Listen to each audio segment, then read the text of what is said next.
Hello बच्चा लोग, सलाम, नमस्ते, सत श्री अकाल। मैं हूं आपका बायो टीचर विजय सर। तो आज मेरे प्यारे बच्चों के लिए वो चैप्टर मैं लेके आया हूं जिनका उन्हें बेसब्री से इंतज़ार था। वो था रिप्रोडक्शन या वाई डू ऑर्गेनिज्म रिप्रोड्यूस। तो बच्चों को इस चैप्टर पढ़ने में बड़ा ही इंतज़ार रहता है। तो चलिए, आपका जो इंतज़ार है बच्चों उसको पूरा करते हैं। तो ये जो चैप्टर है बच्चों रिप्रोडक्शन, इसके अंदर अपन दो टॉपिक को कवर करने वाले हैं। पहला है रिप्रोडक्शन इन प्लांट्स। पहले अपन प्लांट्स को कवर करेंगे और फिर एनिमल्स को कवर करेंगे। मुझे पता है आपका रिप्रोडक्शन एंड एनिमल्स पढ़ने में ज़्यादा मन है, आप चाहते हो विजय से सीधा टॉपिक पे आके बात करें, लेकिन ऐसा नहीं होगा। ठीक है, पहले अपन प्लांट्स को डिस्कस करेंगे, फिर उसके बाद अपन रिप्रोडक्शन एनिमल्स को डिस्कस करेंगे मेरे प्यारे बच्चों। तो बच्चों इस चीज़ को आपको समझना जरूरी है। देखिए, ये एक न्यू लाइफ है जो इस अर्थ पे आई है। तो ये लाइफ कैसे आई? By the process of reproduction. आज अपन बात करें जितने भी लिविंग ऑर्गेनिज्म होते हैं उनकी कुछ बेसिक कैरेक्टरिस्टिक होती हैं। Nutrition, respiration, transportation, excretion, movement, reproduction. तो रिप्रोडक्शन जो है वो एक इंपॉर्टेंट कैरेक्टरिस्टिक्स के अंदर आती है। अगर रिप्रोडक्शन नहीं होगा तो वो जो स्पीशीज है उसका जो एग्जिस्टेंस है वो खत्म हो जाएगा इस अर्थ के ऊपर। तो रिप्रोडक्शन करना क्यों नेसेसरी है? ताकि वो जो स्पीशीज है, चाहे वो ह्यूमन की स्पीशी हो चाहे वो मंकी की स्पीशी हो, उसकी कंटिन्यूटी बनी रहे। और आज आप देखिए, अपन आसपास में देखते हैं due to illegal poaching, poaching का मतलब होता है इलीगल हंटिंग ऑफ एनिमल्स, की वजह से अपन कितने सारे ऑर्गेनिज्म, मैंने कुछ महीनों पहले न्यूज़ में पढ़ा था, एक वाइट राइनोसेरस था, उसकी जो लास्ट मेल था उसकी डेथ हो गई इस अर्थ के ऊपर से। तो अब कोई उस राइनोसेरस का मेल अवेलेबल नहीं है अर्थ के ऊपर। तो उसका यूट्यूब पे काफ़ी प्रचार हुआ था, लेकिन लोग आगे नहीं आए उसको बचाने के लिए, या फिर आगे आए, कुछ हो नहीं पाया, तो बच नहीं पाया। तो वो जो पर्टिकुलर मेल राइनो था उस स्पीशी का, वो खत्म हो गया। तो हालांकि अवेयरनेस तो आई है, काफ़ी सारे लोग इसके लिए वर्कआउट कर रहे हैं। तो उसी चैप्टर को आज अपन यहाँ पर पढ़ेंगे। भाई क्यों नेसेसरी होता है रिप्रोडक्शन? ताकि उस स्पीशी की जो कंटिन्यूटी है वो मेंटेन रह पाए इस अर्थ के ऊपर। और आप सभी को पता है बच्चों, बायोडाइवर्सिटी का होना बहुत ही मायने रखता है किसी भी प्लेस के लिए। अगर उस प्लेस में बायोडाइवर्सिटी अच्छी है, यानी wide variety of plant and animals, it means उस वो जो एरिया है उसकी ग्रोथ प्रोबेबिलिटी या फिर ग्रोथ जो चार्ट होता है वो हमेशा ऊपर ही ऊपर जाता है। चलिए, ये तो हो गई मतलब इधर उधर की बातें। अब आते हैं मेन टॉपिक पे। What is reproduction? रिप्रोडक्शन को बच्चों अपन प्रोक्रिएशन और ब्रीडिंग भी बोलते हैं। ये एक बायोलॉजिकल प्रोसेस है जिसमें नया ऑर्गेनिज्म बनता है। उस नए ऑर्गेनिज्म को बच्चों अपन ऑफस्प्रिंग बोलते हैं, ठीक है। और जिन एग्जिस्टिंग ऑर्गेनिज्म से बनता है उसको पेरेंट्स अपन बोलते हैं। तो जो एग्जिस्टिंग ऑर्गेनिजम्स होते हैं उनको पेरेंट्स बोलते हैं, और जो नया ऑर्गेनिज्म होता है उसको ऑफस्प्रिंग यहाँ पर बोला जाता है। आमतौर पे मल्टी सेलुलर ऑर्गेनिज्म के अंदर अपन वर्ड ऑफस्प्रिंग यूज करते हैं, आमतौर पे, स्पेसिफिक नहीं है। और जो यूनिसेलुलर ऑर्गेनिज्म होते हैं उसमें अपन वर्ड डॉटर सेल यूज करते हैं, ठीक है। मुझे नहीं पता यहाँ पर सन सेल क्यों बोला, क्यों नहीं बोला, डॉटर सेल क्यों बोला गया। मैंने इसके बारे में काफ़ी रिसर्च भी करी, बट कोई निष्कर्ष नहीं निकला। तो मैं ऐसे अज्यूम करता हूँ कि जिस साइंटिस्ट ने ये नॉमेनक्लेचर किया होगा डॉटर सेल का, तो उसको शायद डॉटर्स होगी, उसके कोई डॉटर हो गया, उसको बहुत पसंद करता होगा, तो उसने डॉटर सेल रख दिया, सन सेल नहीं रखा, ठीक है। तो reproduction is a fundamental feature of all known life. Each individual organism exist as the result of reproduction. Process क्या करता है? इंश्योर करता है कि कंटिन्यूटी ऑफ लाइफ चलती रहे, उस स्पीशी कंटिन्यूटी अर्थ पे रहे। तो उसको भी अपन को हाईलाइट यहाँ पर कर देना है बच्चों, ठीक है। तो अगर यहाँ पे अपन यूनिसेलुलर ऑर्गेनिज्म की बात करेंगे तो वहां पे अपन वर्ड यूज करेंगे डॉटर सेल। चलिए आगे बढ़ते हैं। अब अगर मैं हायर ऑर्गेनिज्म की बात करूं, जैसे ह्यूमन बींग्स हो गए, काव हो गई, बफेलो हो गई। हायर ऑर्गेनिज्म जनरली वो होते हैं जिनका बॉडी डिजाइन बहुत कॉम्प्लेक्स होता है और वो एडवांस होते हैं, जैसे ह्यूमन बींग्स हो गए, मंकी हो गए, काव हो गई। तो ये आमतौर पे यंग वंस प्रोड्यूस करते हैं, बेबीज प्रोड्यूस करते हैं अगर वो सेक्सुअल रिप्रोडक्शन अटेम्प्ट करते हैं। और आमतौर पे बच्चों आप ऑब्जर्व करोगे, अपन आगे पढ़ेंगे भी, कि जो हायर ऑर्गेनिजम्स होते हैं, हायर ऑर्गेनिजम्स वो होते हैं जिनका बॉडी डिजाइन कॉम्प्लेक्स होता है, वो जनरली सेक्सुअल रिप्रोडक्शन के थ्रू ही रिप्रोड्यूस करते हैं, और उनका जो बेबी होता है उनको बोलते हैं यंग वंस। तो ह्यूमन बींग्स बेबी प्रोड्यूस करता है, यंग वंस। लेकिन प्लांट्स की मैं बात करूं, हायर प्लांट्स की, देखिए एनिमल्स में भी सेक्सुअल रिप्रोडक्शन, एसेक्सुअल रिप्रोडक्शन दोनों होता है, आगे पढ़ेंगे क्या होता है। प्लांट्स में भी सेक्सुअल एसेक्सुअल दोनों होता है, लेकिन जो हायर प्लांट्स होते हैं जिनमें फ्लावर होता है बच्चों, उनमें भी सेक्सुअल रिप्रोडक्शन देखने को मिलता है। तो बेसिकली वो फ्रूट्स एंड सीड्स की मदद से रिप्रोड्यूस करते हैं। फ्रूट्स एंड सीड्स की मदद से वो रिप्रोड्यूस करते हैं हायर प्लांट्स। अच्छा, अब नोट है तो इंपॉर्टेंट है, उसको अपन वी के टॉपिक लगा दीजिए बच्चों फटाफट से। इधर आप लिख दीजिए वी के विराट कोहली टॉपिक है प्यारे बच्चों, ये है ना, आप समझना इसको। द एग्जिस्टिंग ऑर्गेनिज्म को बोलेंगे पेरेंट्स, और जो नया ऑर्गेनिज्म होगा उसको बोलेंगे ऑफस्प्रिंग। क्लियर है, मैंने आपको पहले बता दिया है। Sometimes the word daughter cell भी अपन यूज कर लेते हैं, अब सन सेल क्यों यूज नहीं करते, मुझे तो नहीं मिल पाया। अगर किसी बच्चे को मिलता है तो मुझे जरूर बताए प्यारे बच्चों, ठीक है। तो बेसिकली तो आमतौर पे वैसे अपन इंटरचेंजेबली यूज कर सकते हैं, बट जनरली किताबों में जो मल्टी सेलुलर ऑर्गेनिज्म है उनको ऑफस्प्रिंग से रिप्रेजेंट करते हैं, और जो यूनिसेलुलर है उनके केस में अपन डॉटर सेल वर्ड ज्यादा यूज करते हैं।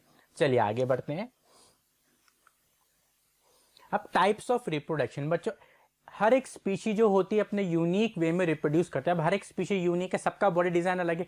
ह्यूमंस की बात करो बॉडी डिजाइन अलग है, डॉग की बात करो बॉडी डिजाइन अलग है, अमीबा की बात करो सिंगल सेल का बना हुआ है, ठीक है। हाइड्रा की बात करो अलग बॉडी डिजाइन है, मल्टी सेलुलर है। फिशेस की बात करो सबका डिजाइन अलग अलग होता है, और सबका जो वे ऑफ रिप्रोडक्शन होता है अपने आप में यूनिक देखने को मिलता है। तो अब जो अपन डिस्कस करने वाले हैं, डिस्कस करेंगे सेक्सुअल और एसेक्सुअल रिप्रोडक्शन। जो पहला टॉपिक बच्चों अपन उठाएंगे वो उठाएंगे अपन एसेक्सुअल रिप्रोडक्शन और in plants.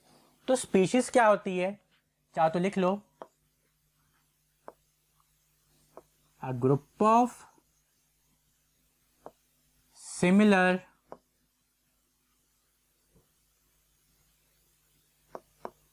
organisms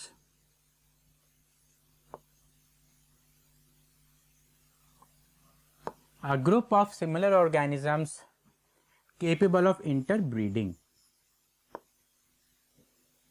capable of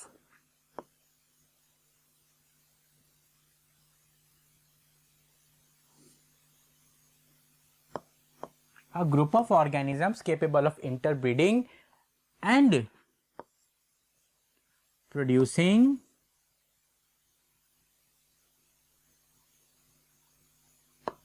fertile offspring। समझाता हूं मैं क्या है बच्चों। अब स्पीशीज क्या होती है, स्पीशी वो ग्रुप ऑफ ऑर्गेनिज्म होते हैं जो सिमिलर होते हैं। स्पीशी क्या होते हैं, वो ग्रुप ऑफ ऑर्गेनिजम्स होते हैं जो कि सिमिलर होते हैं, और वो इंटरब्रीड कर सकते हैं यानी रिप्रोडक्शन कर सकते हैं, और जो बेबी प्रोड्यूस करेंगे वो भी फर्टाइल होगा। फर्टाइल यानी वो बेबी भी क्षमता कैरी करेगा वापस से रिप्रोड्यूस करने की। तो स्पीशी की डेफिनेशन क्या बनती है, स्पीशी की डेफिनेशन ये बनती है क्या वो एक जैसे दिखते हैं, एक जैसे दिखने के साथ साथ वो आपस में रिप्रोड्यूस करने में भी केपेबल होंगे, जिसको इंटरब्रीडिंग बोलते हैं, और वो जो बेबी प्रोड्यूस करेंगे वो भी फर्टाइल होगा। फर्टाइल का मतलब यहाँ पर होगा प्यारे बच्चों कि वो बेबी भी रिप्रोड्यूस करने में सक्षम है। तो जब ये सारी बातें फुलफिल होंगी तभी बोलेंगे अपन कि ये ऑर्गेनिज्म सेम स्पीशीज के हैं, ठीक है। ऐसा मत बोलना कि भाई मेल मेल आपस में रिप्रोड्यूस करेंगे, ऐसा नहीं होता है। मेल और फीमेल की यहाँ पर बात हो रही है, जो इंटरब्रीडिंग होगी वो मेल और फीमेल पेरेंट के बीच में ही होगी। चलिए बच्चों अब आगे बढ़ते हैं। गैमीट्स, तो आगे बढ़ने से पहले अपन समझेंगे गैमीट्स होते क्या है बच्चों। जो ऑर्गेनिज्म सेक्सुअली रिप्रोड्यूस करते हैं उनके बॉडी में कुछ स्पेशल सेल्स होते हैं, उन सेल को बोलते हैं sex cell, reproductive cell, germ cell या फिर गैमीट। अगर चारों नाम कहीं पे आपको दिखाई दें या कोई बोलता हुआ आपको दिखे, चाहे गैमीट हो, चाहे सेक्स सेल हो, चाहे रिप्रोडक्टिव सेल हो, चाहे जर्म सेल हो, तीनों ही एक ही चीज होती हैं। और जो भी एनिमल सेक्सुअली रिप्रोड्यूस करते हैं प्यारे बच्चों, उनमें इन सेल का होना कंपलसरी है। ये सेल नहीं होंगे तो वो ऑर्गेनिज्म रिप्रोड्यूस नहीं कर पाएगा। अगर कोई भी ऑर्गेनिज्म सेक्सुअली रिप्रोड्यूस कर रहा है तो इन सेल का होना मैंडेटरी है। ये बात तुम लिख के ले लो प्यारे बच्चों, अगर ये सेल नहीं होंगे तो वो ऑर्गेनिज्म सेक्सुअली रिप्रोड्यूस नहीं कर पाएगा। These cells are required by higher organism for the purpose of sexual reproduction। दो टाइप के गैम, देखो पेरेंट्स भी दो होते हैं, मेल पेरेंट और फीमेल पेरेंट। मेल पेरेंट जो है वो मेल गैमीट बनाएगा, और जो फीमेल पेरेंट है वो फीमेल गैमीट बनाएगी। तो ये जो एग्जाम्पल गिवन है ये ह्यूमन बींग्स का डायग्राम मैंने लिया हुआ है। ये ह्यूमन बींग्स का जो मेल गैमीट है उसको बोलते हैं अपन स्पर्म। वैसे तो आप सब समझदार हो, आपको सब बातें पता हैं, ठीक है, खास करके इन टॉपिक के बारे में। और ये फीमेल गैमीट है, और ह्यूमन बींग्स के इसको बोलते हैं बच्चों ओवम। ठीक है, हालांकि ये सब अपन 8th में भी पढ़ लिया है। तो ये जो डायग्राम है ये मेल गैमेट का है, ह्यूमन बींग्स के इसको बोलते हैं स्पर्म, और ये डायग्राम फीमेल गैमेट का है, ह्यूमन बींग्स के इसको बोलते हैं अपन ओवम। चलिए आगे बढ़ते हैं।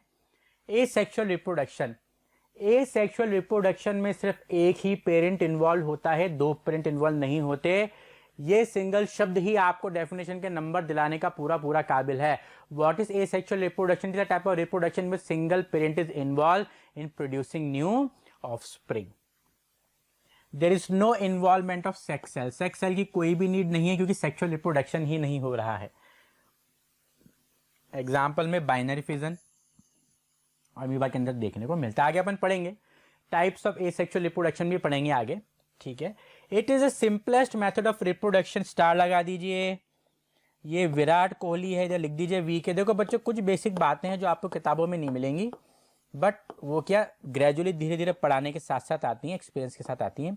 तो जो बातें मुझे लगती है यार कॉन्सेप्चुअली बच्चे को पता होनी चाहिए, तो कई बार मैं उसको मेंशन कर देता हूँ। सो जो बच्चों एसेक्सुअल रिप्रोडक्शन है वो सिंपलेस्ट मेथड ऑफ रिप्रोडक्शन होता है, और जनरली इसको लोअर ऑर्गेनिज्म या फिर लेस डेवलप्ड ऑर्गेनिज्म ही इसको परफॉर्म करते हैं। It is the simplest method of reproduction and generally देखो यूनिसेलुलर सिंपल थे, unicellular organisms and lower organisms reproduce by this method. ऐसा नहीं कि सिर्फ यूनिसेलुलर ही करते हैं, मल्टी सेलुलर भी करते हैं, जैसे हाइड्रा हो गया, प्लेनेरिया हो गया, ये भी एसेक्सुअल मोड ऑफ रिप्रोडक्शन करते हैं, लेकिन इनका बॉडी डिजाइन बहुत ही सिंपल होता है। अगर मैं बात करूँ डॉग की, तो डॉग में देखिए आप स्टमक भी होता है, आइज भी होती है, किडनी भी होती है, बोन्स भी होती हैं, स्किन भी होती है, फर भी होता है। तो बहुत डिफरेंट वैरायटी ऑफ सेल्स हैं, टिश्यूज है, ऑर्गन है। तो इनकी बॉडी इतनी हाईली एडवांस्ड है, इतनी ज़्यादा डेवलप्ड है कि एक सिंगल सेल से इतनी वैरायटी ऑफ सेल्स बनाना, ऑर्गन बनाना पॉसिबल नहीं हो पाता। तो क्योंकि इतना कॉम्प्लेक्स बॉडी डिजाइन है तो उनमें एसेक्सुअल रिप्रोडक्शन नहीं चल पाएगा। जिन भी ऑर्गेनिज्म का बहुत सिंपल या बेसिक बॉडी डिजाइन है वहां पर एसेक्सुअल रिप्रोडक्शन अपना जादू चला देता है। ठीक है बच्चों, चलिए अब आगे बढ़ते हैं। Sexual reproduction. अब इन एसेक्सुअल रिप्रोडक्शन, चलिए तो सेक्सुअल रिप्रोडक्शन में क्या होता है बच्चों, जो ऑफस्प्रिंग आता है यानी जो बेबी आता है वो 2 पेरेंट्स इन्वॉल्व होता है, अपने डिस्कस किया था। एसेक्सुअल रिप्रोडक्शन में एक ही पेरेंट इन्वॉल्व होता है, सेक्सुअल रिप्रोडक्शन में 2 पेरेंट्स इन्वॉल्व होते हैं। मेल पेरेंट जिसे फादर बोलते हैं अपन जनरल वर्ड्स में, और फीमेल जिसे अपन मदर बोलते हैं बेसिकली, और ये सेम स्पीशीज के ही होने चाहिए। ऐसा अब देखो जो ऑर्गेनिज्म में सेक्सुअल रिप्रोडक्शन होगा वो हाथी के बीच में होगा। देखा है कभी हाथी और घोड़े ने जो है रिप्रोड्यूस करके एक नया बेबी बनाया? ऐसा नहीं हो सकता। तो सेक्सुअल रिप्रोडक्शन होने के लिए सेम स्पीशी का होना कंपलसरी है। ना the sex cell, male and female sex cell क्या करते हैं, आपस में फ्यूज होते हैं और एक सिंगल सेल बनाते हैं, इसको जायगोट। और दिस प्रोसेस को इज कॉल्ड फर्टिलाइजेशन। लिख दीजिए दिस प्रोसेस, भाई मेल सेक्स सेल होता है और फीमेल सेक्स सेल होता है, ये दोनों आपस में मिल जाते हैं, फ्यूज हो जाते हैं और फ्यूज होकर एक सिंगल सेल बनाते हैं। उस सिंगल सेल को बोलते हैं जायगोट। और जो प्रोसेस है पूरा फ्यूजन का उसको बोला जाता है यहाँ पर फर्टिलाइजेशन। ये बच्चों आपको पता होना चाहिए, है ना। तो आप फर्टिलाइजेशन को आप हाईलाइट कर सकते हो ऐसे। अब बच्चों इसमें एक बात और ध्यान रखने लायक है जो कि आपको पता होनी चाहिए कि ये जो जायगोट है जो कि सिंगल सेल का होता है, यही डेवलप होकर एम्ब्रियो बनेगा। एम्ब्रियो से फिर बड़ा हो गया एक इंडिविजुअल ऑर्गेनिज्म बन जाएगा। अपन भी एक जायगोट थे, पहले जायगोट से बड़े हो गए अपन एम्ब्रियो बने, फिर एम्ब्रियो से बड़े हो गए अपन इंडिविजुअली एक प्रॉपर लिविंग ऑर्गेनिज्म या फिर ह्यूमन बीइंग बन गए। तो जो अपनी लाइफ स्टार्ट हुई थी वो भी सिंगल सेल से स्टार्ट हुई थी, जिसको बोला गया था जायगोट। और जायगोट कैसे बनता है, fusion of male and female gametes या फिर सेक्स सेल। फिर ये जायगोट सेल डिवीजन करके एम्ब्रियो बनाएगा, एम्ब्रियो फर्दर सेल डिवीजन करके एक बेबी का रूप ले लेगा। तो अपनी लाइफ भी जो स्टार्ट हुई थी प्यारे बच्चों, जितने भी लिविंग ऑर्गेनिज्म उनकी लाइफ एक सिंगल सेल से चालू होती है। सेक्सुअल रिप्रोडक्शन के अंदर जनरली जिस सिंगल सेल को बोलते हैं अपन जायगोट। चलिए जैसे रिप्रोडक्शन ह्यूमंस के अंदर और डॉग्स के अंदर सेक्सुअल रिप्रोडक्शन ही चलता है। Note it generally occurs in higher animals and flowering plants. देखिए अपन पहले भी डिस्कस कर चुके बच्चों, क्योंकि जो हायर ऑर्गेनिज्म होते हैं जिनकी एडवांस्ड बॉडी होती है उनकी बॉडी में बहुत सारे कॉम्प्लेक्स टिश्यूज ऑर्गन्स होते हैं। तो एक सिंगल सेल से या फिर एक सेक्सुअल रिप्रोडक्शन से इतना एडवांस बॉडी बनाना पॉसिबल नहीं है। तो जो आपके हायर एनिमल्स होते हैं फ्लावरिंग प्लांट्स होते हैं, फ्लावरिंग प्लांट्स वो होते हैं जिनमें फ्लावर्स आते हैं और फ्रूट्स आते हैं। तो उनके अंदर जो बच्चों sexual mode of reproduction follow होता है। चलिए आगे बढ़ते हैं ना, सेक्सुअल वर्सेस एसेक्सुअल रिप्रोडक्शन। अभी अपन ने समझा, पूरी पिक्चर अपन ने समझी, अब इस टेबल के जरिए अपन पूरी बात को समझ लेंगे। एसेक्सुअल रिप्रोडक्शन में चलिए रेड पेन सेलेक्ट करते हैं अपन बच्चों, ये इंपॉर्टेंट है टेबल। आपको इस बात का ध्यान रखना है कि कई बार डिफरेंसेस पूछ लिए जाते हैं between sexual and asexual reproduction. तो अगर ये टेबल आपको लर्न है तो आपको इसकी थ्योरी लिखने में जरा भी तकलीफ नहीं आने वाली है। तो एसेक्सुअल रिप्रोडक्शन में क्या होता है, इट इन्वॉल्व सिंगल ऑर्गेनिज्म। ए अपन जो ए यूज करते हैं सिंगल के लिए यूज करते हैं इंग्लिश में, ए, अ पेन, अ बॉय जनरली, ठीक है। तो एसेक्सुअल रिप्रोडक्शन में involve single organism, sexual reproduction में इन्वॉल्व 2 ऑर्गेनिज्म। जनरली अपन 2 ही ऑर्गेनिज्म यहां पर फॉलो करेंगे। अभी आप 1 को यहां पे हटा दीजिए, ठीक है। It involves 2 organisms. अब एसेक्सुअल रिप्रोडक्शन में गैमीट प्रोड्यूस नहीं होते, गैमीट यानी सेक्स सेल, जबकि सेक्सुअल रिप्रोडक्शन में mail and female gamete produce होते हैं। क्योंकि आप मुझे पता, जब मेल एंड फीमेल गैमीट नहीं होंगे तो फर्टिलाइजेशन होकर जायगोट नहीं बनेगा, जायगोट नहीं बनेगा तो इंडिविजुअल कैसे बनेगा, बेबी कैसे बनेगा। Third, there is no fusion of gametes, यहाँ पर फ्यूजन ऑफ गैमीट होगा, फ्यूजन ऑफ गैमीट होगा तो जायगोट भी बनेगा, ठीक है। अब इसके अंदर क्या होता है, सिर्फ माइटोटिक डिवीजन से ही काम चल जाता है, इसके अंदर मियोटिक और माइटोटिक डिवीजन दोनों ही चलते हैं। लास्ट, इसको आप चाहो तो 5 स्टार लगा दो, ये मैं समझाता हूं आपको। It produces offspring that are identical to the parent. इसमें क्या होगा पहले मैं समझा दूं। देखो अब बच्चों होता क्या है, एसेक्सुअल रिप्रोडक्शन में एक सिंगल पेरेंट होता है। अब सिंगल पेरेंट है तो मतलब जो सेल है, जो रॉ मटेरियल है वो भी सेम ही होगा। अब जिस जगह से रॉ मटेरियल उठा के आप चीज बना रहे हो तो वो चीज भी तो वैसी ही बनेगी ना। अब मैं मीठी ब्रेड लूंगा और उस मीठी ब्रेड से कुछ बनाऊंगा तो वो चीज मीठी ही बनेगी। मैं कड़वी करेला लूंगा तो जो चीज बनाऊंगा वो भी कड़वा ही बनेगी, रॉ मटेरियल तो वही है ना।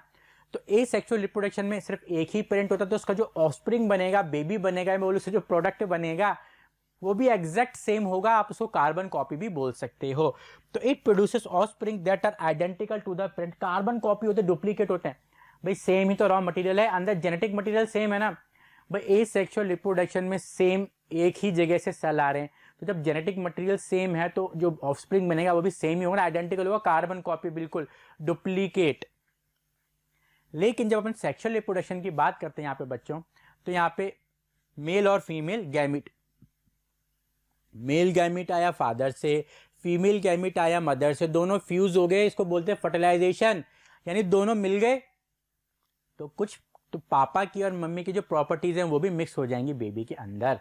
तो जो सेक्सुअल रिप्रोडक्शन होता है तो उसमें कुछ कैरेक्टर्स यानी कुछ प्रॉपर्टी फादर से आते हैं, कुछ मदर से आते हैं, दोनों के मिक्स जो है वो बेबी बनता है। तो इसमें आपको आइडेंटिकल नहीं होगा, बिल्कुल एग्जैक्ट का थोड़ी बहुत शक्ल मिलेगी लेकिन आइडेंटिकल नहीं होगा जैसा एसेक्सुअल रिप्रोडक्शन के अंदर होता है। तो offspring will have some characters from male parent and others from female parents, ठीक है। और कुछ कैरेक्टर्स ऐसे आएंगे जो दोनों में ही नहीं होंगे, क्योंकि मिक्स जो बेसिकली कुछ वो होता है, बहुत बेसिक सी बात है, ठीक है बच्चों। तो उसको बोलते हैं अपन सेक्सुअल रिप्रोडक्शन। तो ये टेबल अगर आप इतना ही यहाँ पे लर्न कर ले, चाहो तो उसको आप हटा सकते हो, जितना आपके काम की चीज है वो मैंने आपको बता दी, ठीक है बच्चों।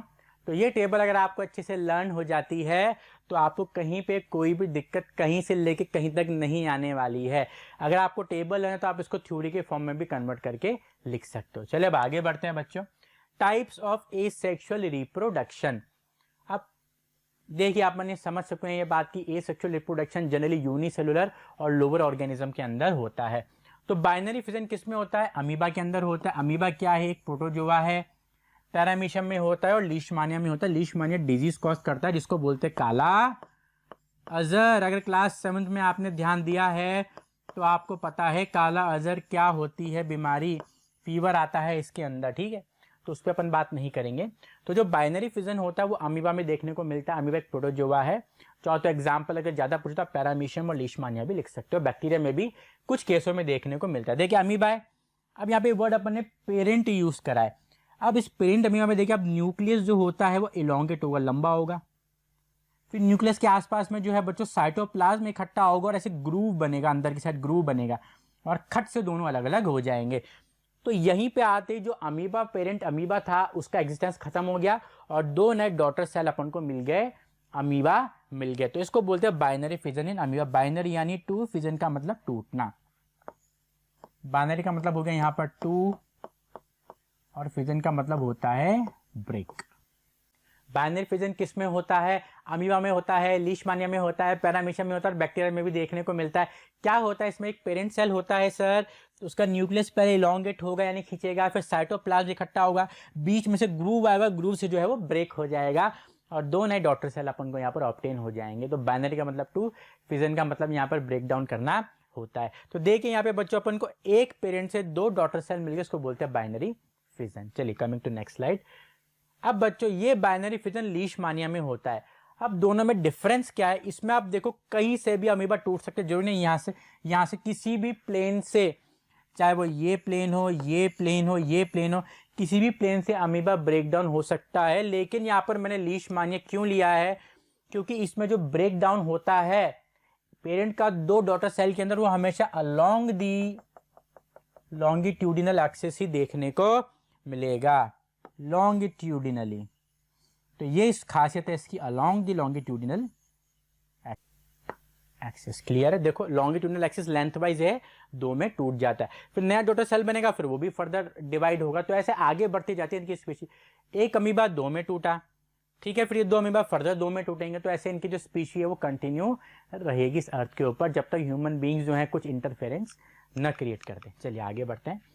मल्टीपल फिजन, मल्टीपल यानी मैनी, फिजन का मतलब टूट जाना। तो बाइनरी फिजन में बच्चों एक सेल दो में टूटा था, मल्टीपल फिजन में एक सेल कई सारे सेलों में टूट जाता है। सो वर्ड यूज करा अपन यहाँ पर मल्टीपल फिजन। प्लाज्मोडियम के अंदर देखने को मिलता है। प्लाज्मोडियम क्या है? प्रोटोजोआ है। अप्रोक्सीमेटली 1000 डॉटर सेल जो है अपन को मिलते हैं मल्टीपल फिजन से प्लाज्मोडियम के द्वारा।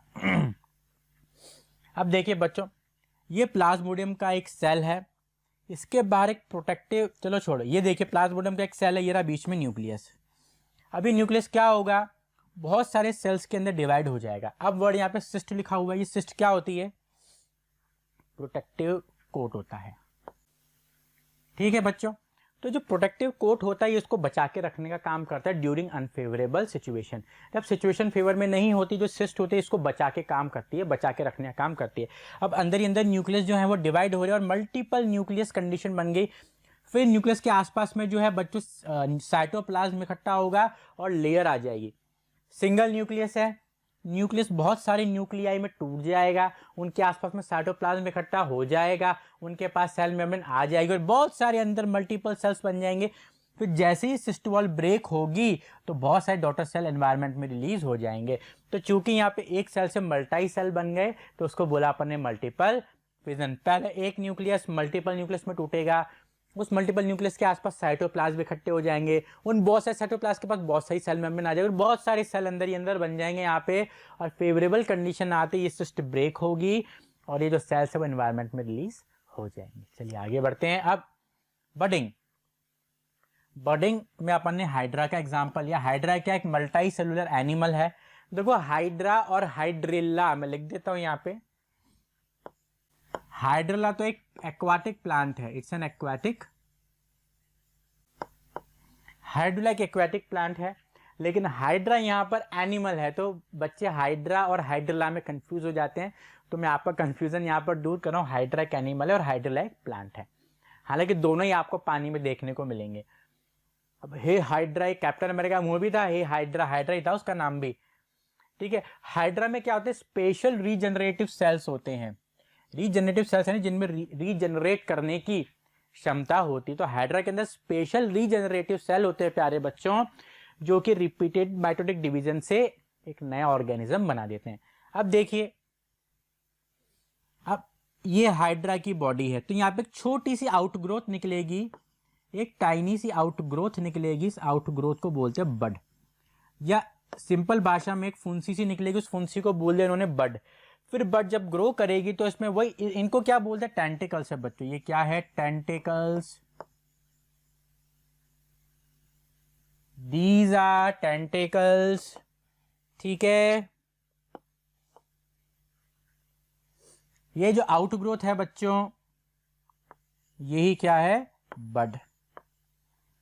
अब ये ब्लड, अब ये जो बड है इसमें भी टेंटिकल्स आ जाएंगे और पूरा हाइड्रा के जैसा डेवलप हो जाएगी। जब इसका डेवलपमेंट कंप्लीट हो जाएगा, ये अपने आप को डिटैच कर लेगी पेरेंट हाइड्रा से और ग्रो करके अपनी एक अलग ज़िंदगी जिएगी। फिर जब ये भी मैच्योर हो जाएगी तो ये भी बर्ड निकालेगी और इस तरीके से हाइड्रा की जो स्पीशी है वो कंटिन्यू होती रहेगी इस अर्थ के ऊपर। तो क्योंकि यहाँ पर एक छोटी सी आउटग्रोथ बनी, बर्ड डेवलप हुई, डेवलप होकर अलग हो गई, तो उसको अपन बर्डिंग नाम दे दिया। बर्डिंग हाइड्रा के साथ बाबा यीस्ट में भी देखने को मिलती है।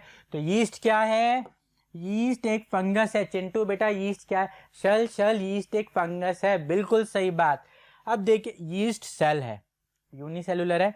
अब इसमें भी एक आउटग्रोथ होगी, ठीक है, आउटग्रोथ एक बड बन जाएगी। लेकिन यहाँ पे एक स्पेशल चीज क्या है, जब तक ये बड इससे अलग होगी ये भी अपने ऊपर एक बड बना लेगी। तो एक तरीके से एक चेन बन जाएगी। क्या बन जाएगी? चेन ऑफ बर्ड्स अपन को मिल जाएगी। जब तक पहली बर्ड अलग होगी, उस पहली बर्ड के ऊपर दूसरी बर्ड बन जाएगी, दूसरी बर्ड के ऊपर तीसरी बर्ड बन जाएगी, तो एक चेन ऑफ बर्ड्स बन जाएगी। तो इसको अपन चेन बर्डिंग भी बोल देते हैं। तो chain budding is observed in yeast. आइए बच्चों बात समझ में। तो इस तरीके से जो आपका यीस्ट है वो अपना जो है एसेक्सुअल रिप्रोडक्शन परफॉर्म करता है। सिंगल सेल है, सिंगल सेल में क्या हुआ बच्चों? बर्ड निकली, एक आउटग्रोथ मैं लिख देता हूं यहाँ पे। अब इस आउटग्रोथ के अंदर क्या होगा बच्चों कि एक नई बर्ड बनेगी। फिर ये न्यूक्लियस भी, देखो न्यूक्लियस का जाना जरूरी है। न्यूक्लियस नहीं जाएगा तो बर्ड जो है वो काम की नहीं, वो बेकार हो जाएगा मामला, न्यू ऑर्गेनिज्म नहीं बन पाएगा। तो न्यूक्लियस का जाना भी जरूरी है साइटोप्लाज्म के जाने के साथ साथ। फिर एक बर्ड बनी, जब तक ये अलग होगी इसके ऊपर एक बर्ड बन गई, इसके ऊपर भी एक बर्ड बन गई, तो एक चेन ऑफ बर्ड्स बन गई, उसको बोला अपन ने चेन बर्डिंग। तो अब बच्चों बर्डिंग इन यीस्ट जिसमें अपन ने डिस्कस किया था कि चेन बर्डिंग होती है, उसको डिस्कस करने के बाद अपन पढ़ेंगे कुछ स्पेशल फीचर्स, जैसे ये है कोरल कॉलोनी। तो चलिए बच्चों पहले अपन सिलेक्ट करते हैं फेवरेट ब्लू पेन। तो in some organism like sponges and coral, तो यहाँ पे आप इसको हाईलाइट कर दीजिए। The buds remain attached to the parent organism permanently, इसको भी आप अंडरलाइन कर दीजिए, हाईलाइट कर दीजिए।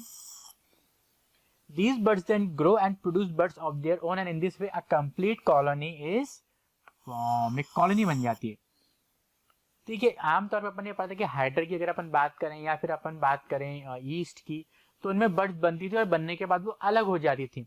लेकिन अगर बात करें अपन कोरल की या फिर स्पॉन्जेस की, यहाँ पे इसमें बर्ड बन तो रही है लेकिन वो अटैच डिटैच नहीं हो रही है, अलग नहीं हो रही, परमानेंटली उन्हीं के साथ जुड़ के रह रही है। तो इस तरीके से वो ग्रो करती जाती हैं, बर्ड्स बनाती जाती है, बर्ड्स जुड़ के रहती हैं, तो एक कॉलोनी बन जाती है पूरी। ठीक है प्यारे बच्चों, तो ये एक स्पेशल फीचर होता है, इसको बोलते हैं अपन कोरल कॉलोनी या फिर स्पॉन्जेस है तो sponge colony. Coming to next है स्पोर फॉर्मेशन। ये बच्चों फंगस के अंदर, ये इसको बोलते हैं स्पोरोजेनेसिस, इसको स्पोरोजेनेसिस भी बोला जाता है बच्चों, आप चाहो तो लिख लो यहाँ पे, इसको बच्चों स्पोरोजेनेसिस भी बोला जाता है। स्पोर फॉर्मेशन इन राइजोपस। राइजोपस एक फंगस है जिसको ब्रेड मोल्ड भी बोलते हैं।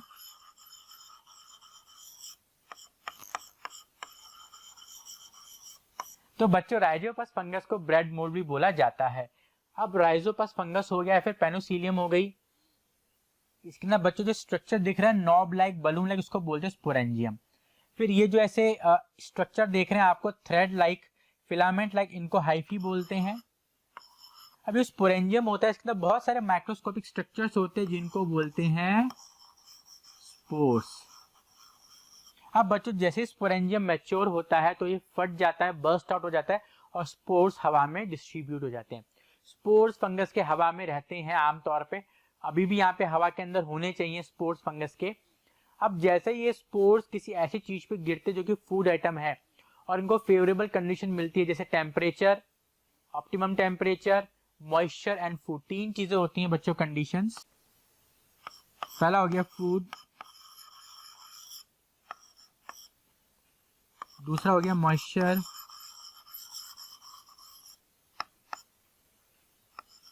थर्ड हो गया ऑप्टिमम टेम्परेचर।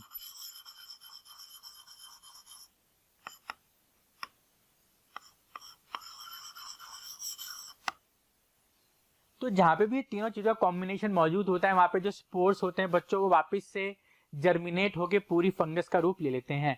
जैसे आप ठंड, बच्चों गर्मी में जैसे मैं बात करूं राजस्थान की, तो राजस्थान में जून जुलाई के आसपास बारिश भी होती है और बहुत गर्मी भी पड़ती है। तो अगर आप कभी भी जुलाई के मौसम में या बारिश के मौसम में ब्रेड को बाहर रख दोगे तो ब्रेड फूड हो जाएगा। बारिश है तो ऑलरेडी मॉइस्चर होगा, नमी होगी, और अगर गर्मी है तो अपने आप जो है बच्चों उसमें फंगस बहुत जल्दी लग जाती है। इसलिए बारिश के सीजन में आपके अचार, ब्रेड खाना जल्दी खराब होता है। क्यों? क्योंकि स्पोर्स तो हवा के अंदर है, और जैसे उन स्पोर्स को तीनों चीजें मिल जाती हैं तो जर्मिनेट करके पूरे एक राइजोपस फंगस या ब्रेड मोल्ड बना लेते हैं। स्पोर्स क्या होते हैं? Spores are asexual reproducing bodies. Spores क्या होता है बच्चों? एसेक्सुअल रिप्रोड्यूसिंग बॉडीज होती हैं जो हार्ड प्रोटेक्टिव कोट से कवर्ड रहती हैं, जो इनको अनफेवरेबल कंडीशन में बचाए रखने का काम करते हैं। चलिए आगे बढ़ते हैं।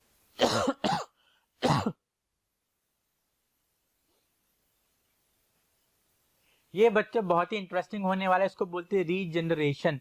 ये जो आप डायग्राम देख रहे हो ये प्लानेरिया का है। प्लानेरिया एक फ्लैट वर्म है, फ्लैट यानी इसे चपटा। फ्लैट वर्म में रीजनरेशन आपको प्लानेरिया के साथ साथ हाइड्रा में भी देखने को मिलेगा, लेकिन यहाँ पे अपन प्लानेरिया का ही एक्सप्लेनेशन डिस्कस करेंगे। प्लानेरिया आपको आमतौर पर फ्रेश वाटर में देखने को मिल जाएगा। एक मल्टी सेलुलर एनिमल है ये। It is a multi cellular organism. Organism से बेटर में इसको मल्टी सेलुलर एनिमल। बच्चों हाइड्रा देखिए फ्लैट वर्म में चपटा सा होता है, पतला सा। अगर मैं इसको दो कट इसकी बॉडी में मारूं, एक यहां से और एक यहां से, तो आई वाला हिस्सा ऊपर, मिड बॉडी यहाँ पे और टेल पोर्शन यहाँ पे, तो ऐसा नहीं है जिस एरिया में सर होगा वही रीजनरेट करेगा। तीनों के तीनों एरिया रीजनरेट करके पूरा का पूरा जो है फ्लैटवर्म बना लेंगे। तो क्योंकि उसके पास स्पेशल रीजनरेटिव सेल्स होते हैं, आप चाहो तो लिख सकते हो it has special regenerative cells. और इन स्पेशल रीजनरेटिव सेल की मदद से ये अपनी पूरी बॉडी के पार्ट्स को ग्रो आउट कर देता है। अच्छा ये बात समझना बच्चों, जो रीजनरेशन होता है वो यूनिसेल्युलर बोल दो या फिर वो ऑर्गेनिज्म होता है जिनका बॉडी डिजाइन बहुत ही सिंपल और बहुत ही बेसिक होता है, फिर लोअर लेवल का होता है। अब मैं ऐसे ऑर्गेनिज्म की बात करूं एनिमल की, इनका बॉडी डिजाइन बहुत कॉम्प्लेक्स होता है, तो उसमें आपके आ जाएंगे dog, higher organism, dog, humans, dolphins, whales. तो जो ऑर्गेनिज्म होते हैं ये मल्टी सेलुलर होते हैं और बॉडी डिजाइन बहुत ही कॉम्प्लेक्स होता है। तो इन ऑर्गेनिज्म में आप किसी भी सेल से पूरी बॉडी को नहीं बना सकते। अगर मैं ह्यूमंस की बात करूं, मेरे पास ब्रेन है, मेरे पास हार्ट है, एक्सक्रीटरी सिस्टम है, रिप्रोडक्टिव सिस्टम है, स्किन है, तो बहुत वाइड वैरायटी ऑफ सेल्स हैं, टिश्यूज है, ऑर्गन्स हैं। और मैं बोलूं कि मैं स्किन सेल्स आप ये ऑर्गन्स बना लो तो इतना बनाना पॉसिबल नहीं हो पाएगा नेचुरली। तो इसलिए बच्चों जो रीजनरेशन होता है वो ऐसे एनिमल्स में होता है जिनका बॉडी डिजाइन बहुत ही सिंपल है, जैसे कि फ्लैटवर्म या फिर हाइड्रा। क्लियर है बात बच्चों? तो इनके पास स्पेशल रीजनरेटिव सेल्स होते हैं जो कि सिंपल बॉडी डिजाइन को बनाने की क्षमता रखते हैं।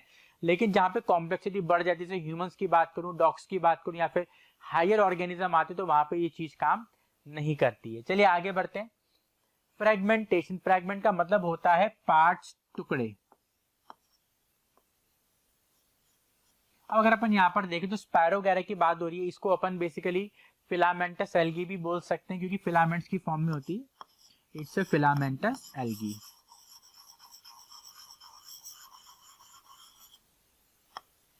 It's a filamentous algae. अब देखिए, अब अगर ये नेचुरली आमतौर पे जो फ्रेगमेंटेशन होता है वो मेन मोटे मोटे तौर पे नेचुरली होता है। देखिए नेचुरली ये जो फिलामेंट है ये 3 टुकड़ों में ब्रेक डाउन हो गया। इसको बोला फ्रेगमेंट 1, इसको बोला फ्रेगमेंट 2 और इसको बोला फ्रेगमेंट 3। और ये automatically over the period of time प्यारे बच्चों 3 अलग अलग तरीके से ग्रो करके मैच्योर होंगे और ये तीनों अलग अलग अपने आप में स्पैरो वगैरह बन जाएंगे। तो इस तरीके से बच्चों ये जो होता है स्पैरो वगैरह जो होता है फ्रेगमेंटेशन करके रिप्रोड्यूस करता है और ये एसेक्सुअल मोड ऑफ रिप्रोडक्शन है। अब इन फिजन में ध्यान से सुनना, फिजन की मैं बात करूं तो ए यूनिट देखिए टूट रहा है। अब टूटता तो फिजन में भी है और फ्रेगमेंटेशन में भी है, तो दोनों में क्या अंतर होता है? फिजन की अगर मैं बात करूं तो एक यूनिसेलुलर ऑर्गेनिज्म टूट के 2 अलग अलग ऑर्गेनिज्म को बनाता है। तो काम की चीज यहाँ पर क्या हो गई? Unicellular organism break to form 2 और मोर डॉटर ऑर्गेनिज्म।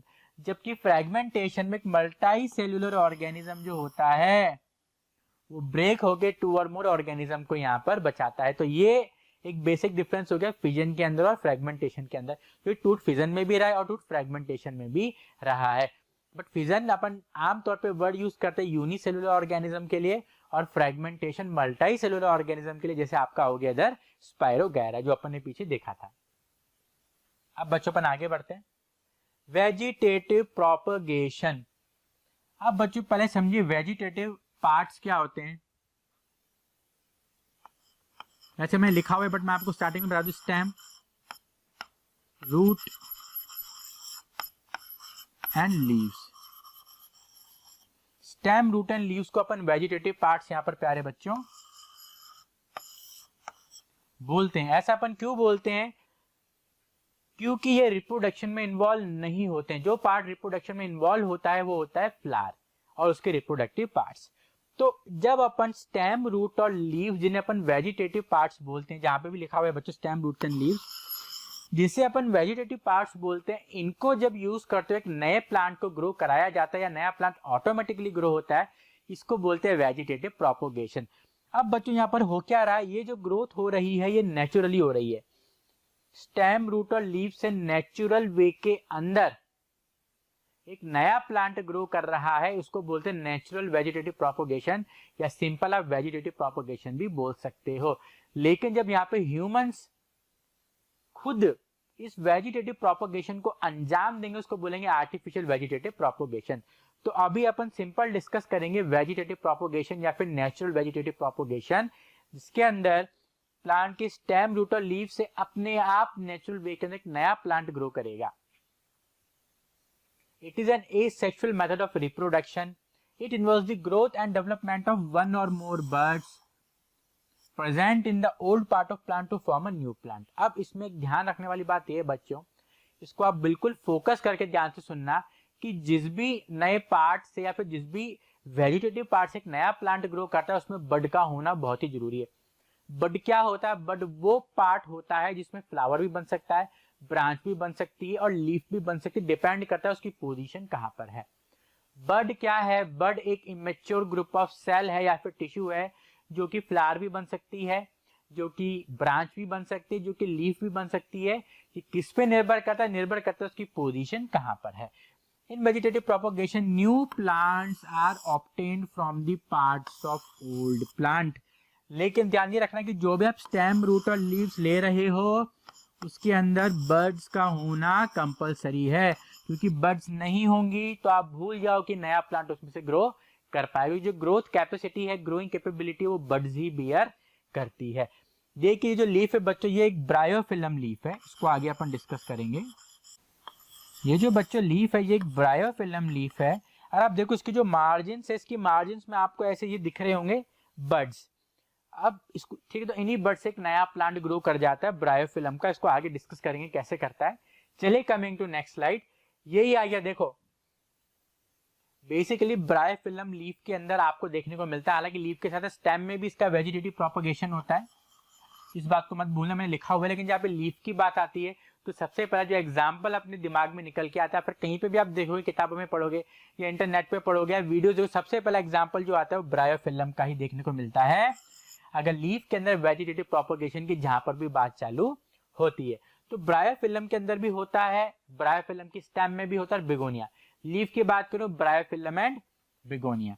तो आप देखोगे बच्चों ये मार्जिनल नॉचेज है। नॉच क्या होता है? जो आप देख रहे हो ये कट, ये जो ऐसे डिप्रेशन से आ रहा है, अंदर की साइड कट आ रहा है, इसको बोलते हैं मार्जिनल नॉच।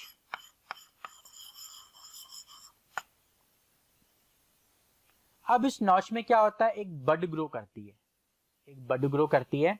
अब अगर वो बड थोड़ी सी ग्रो करके नीचे गिरेगी तो उस बड में से नया प्लांट ग्रो करेगा, या पूरी पूरी लीफ ही नीचे गिर जाएगी तो भी नए प्लांट्स ग्रो कर जाएंगे ब्रायोफिलम के। या कई बार ऐसा होता है कि जो बड्स आप देख रहे हो, ये बड्स लीफ में जुड़े जुड़े ही एक अपने आप एक नया प्लांट बना लेती है, फिर ये भार की वजह से नीचे गिर जाता है पूरा का पूरा लीफ और एक नया प्लांट ग्रो कर जाता है। तो आमतौर पे होता है कि जो बड्स हैं, छोटी बड्स हैं, वो टूट के नीचे गिरती हैं या फिर पूरी की पूरी पत्ती नीचे गिर जाती है बड्स के समेत। लेकिन कई बार क्या होता है, पत्ती भी नहीं गिरती है, बड भी नहीं गिरती, एक नया सा प्लांट जो होता है वो अपन को दिखने लग जाता है। तो इस तरीके से बच्चों ब्रायोफिलम की लीफ में आपको वेजिटेटिव प्रोपोगेशन देखने को मिलेगा और ये एक एसेक्सुअल मोड ऑफ रिप्रोडक्शन है क्योंकि इसमें फ्लावर इन्वॉल्व नहीं हो रहा है। इसी तरीके का लीफ में जो वेजिटेटिव प्रोपोगेशन है बच्चों आपको बिगोनिया में भी देखने को मिलता है। चलिए अब आगे बढ़ते हैं अपन।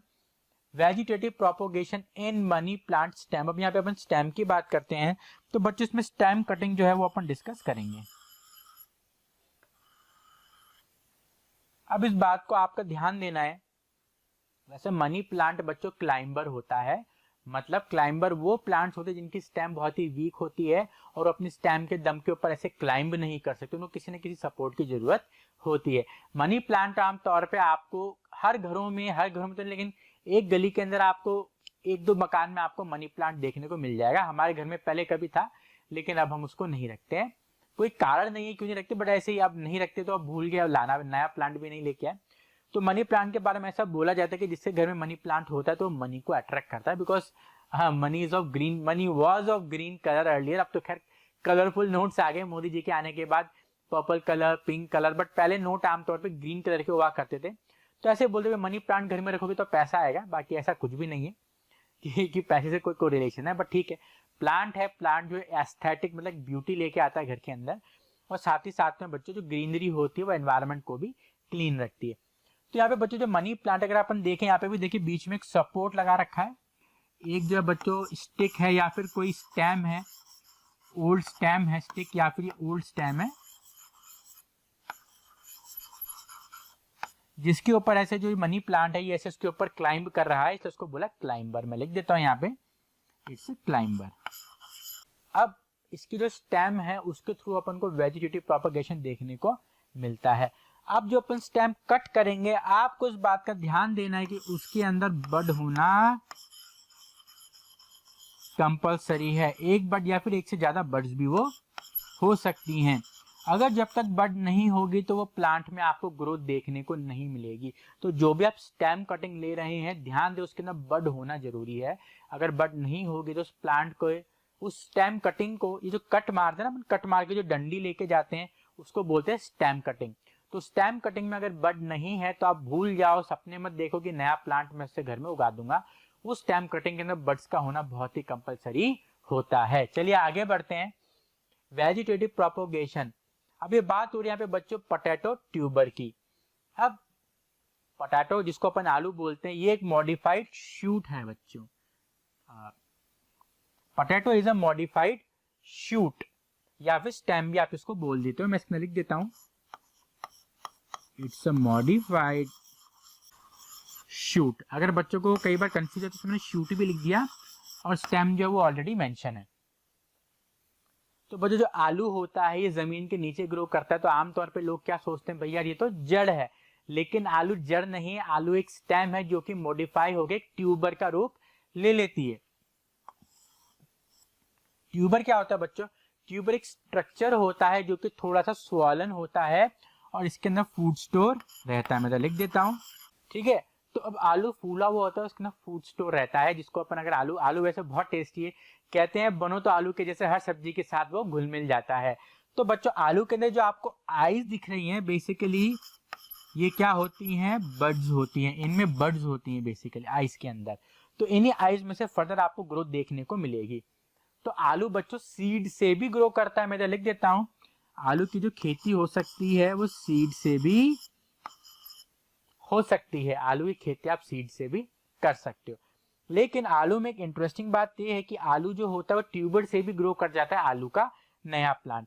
अब जो आईज दिख रही है इसमें क्या होती है, बड्स होती है, और इन्हीं बड्स से एक नया पोटैटो का प्लांट जो है वो ग्रो कर सकता है।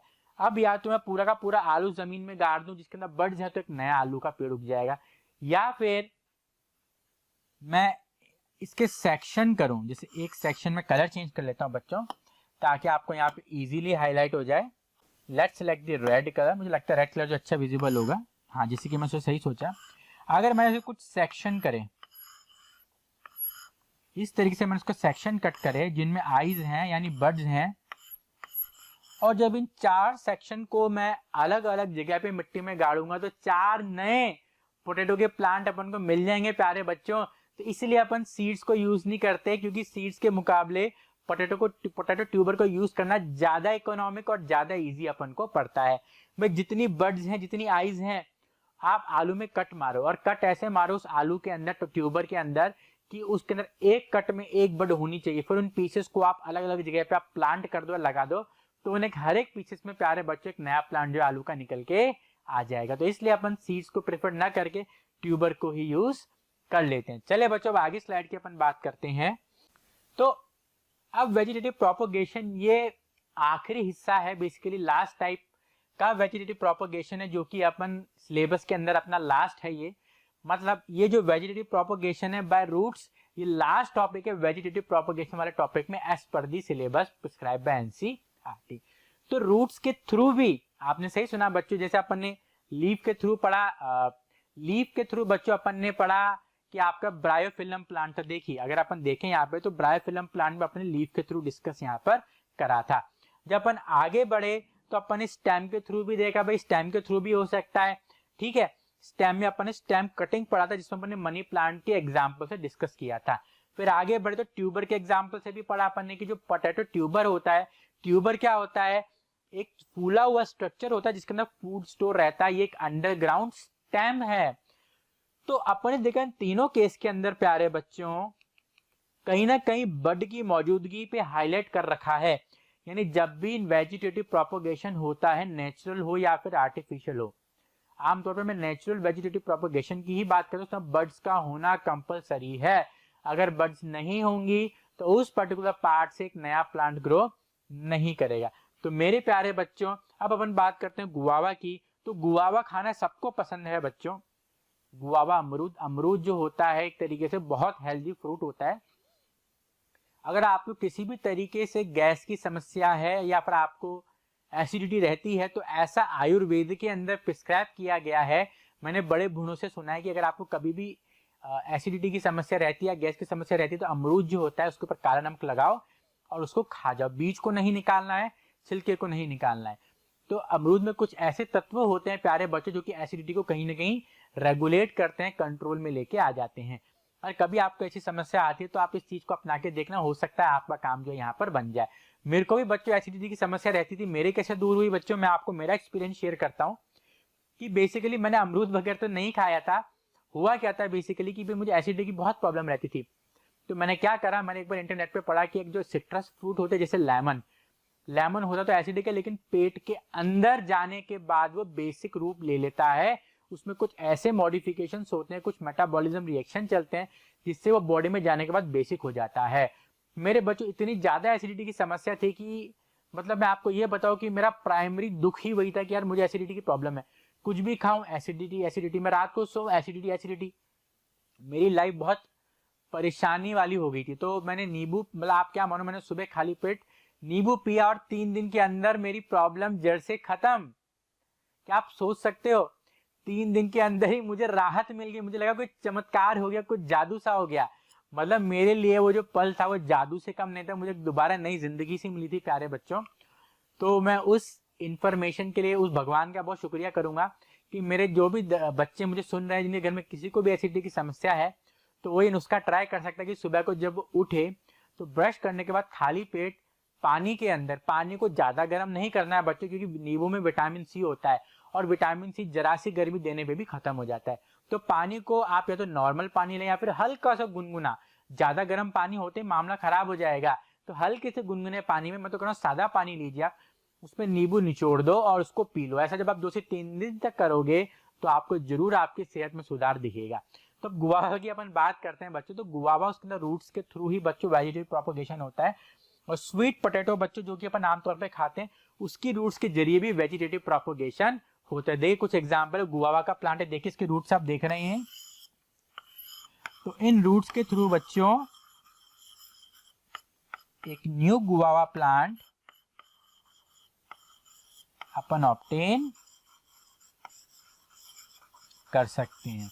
तो इस तरीके से बच्चों जो अपना टॉपिक होता है वेजिटेटिव प्रोपोगेशन का नेचुरल मेथड, ये यहीं पर ही खत्म होता है। मैं आशा करता हूं आज का लेक्चर आपको काफी अच्छे तरीके से समझ में आया होगा और मेरी पूरी कोशिश यही रहती है कि मैं इस लेक्चर को इजी से इजी वे में कन्वर्ट कर दूं।